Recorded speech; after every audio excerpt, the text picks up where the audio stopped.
apology. So Ray, right? Sorry, apology.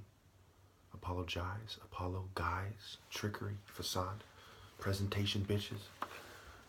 Look carefully at the difference between this depiction of Haru as a great warrior and this depiction of Khan's whore. And keep in mind the feather that balances the heart, right?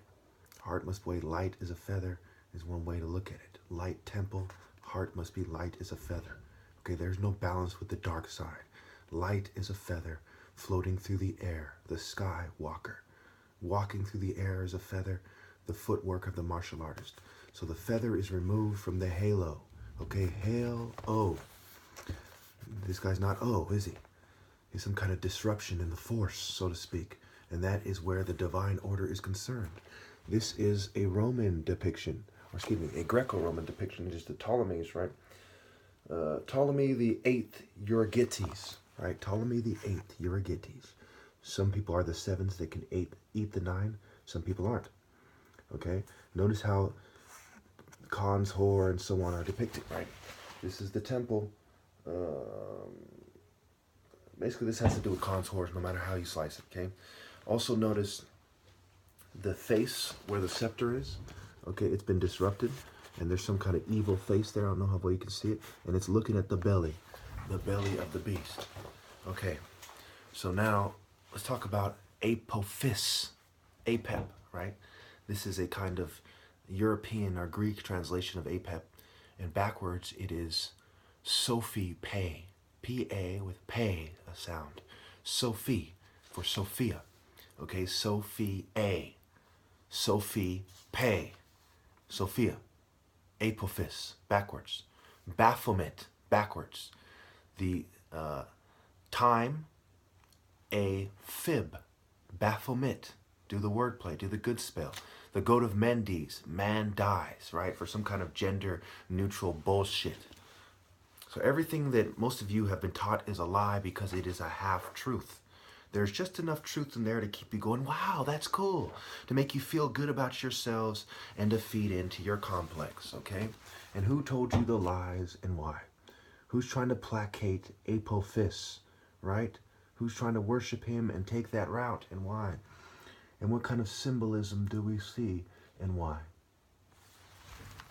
You have to ask the right questions to get the right answer. With all due respect, there was one original perspective of Egypt.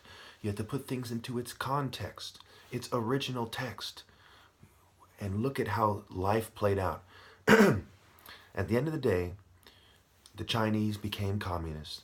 The Japanese teamed up with the Nazis in World War II, and they have a red sun around the flag. It's like the death of the sun, or red is the color of evil, the principle of evil. Okay, you have a bunch of ninjas who throw ninja stars. Okay, there's no regular sun on the flag. And even on these flags, the Biafran flag, there are elements of evil within the Biafran nation. There are feminists, there are witch doctors, there are fucking jealous scum that want to democratize the Pharaoh's power. So no nation is perfect, and it all goes back to let's come together in some kind of mob rule, democracy, demon, crazy kind of and cheat the righteous out of their rightful places. So obviously there's a lot of big brother type motherfuckers listening, but are they standing by my side and prepared to fight for the death with courage in their heart in the name of God? No, because he who has an ear will hear. I can talk to a fucking wall all I want. Is that wall enlightened? Why or why not? I can talk to somebody who's mentally ill, who's retarded, all I want. Is he going to hear? Why? Because he's slow. What happens when you train intellectual prowess in the snow? The snow makes you fucking slow. It has nothing to do with race per se. It has to do with culture and habitat. Think about Darwin, right? Natural selection.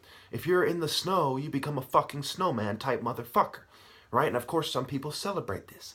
Jeezy says, I'm the snowman. You know, he sells you the snow, the nose candy, okay? To have a good time, to have fun, right? Not a good time, but a fun time.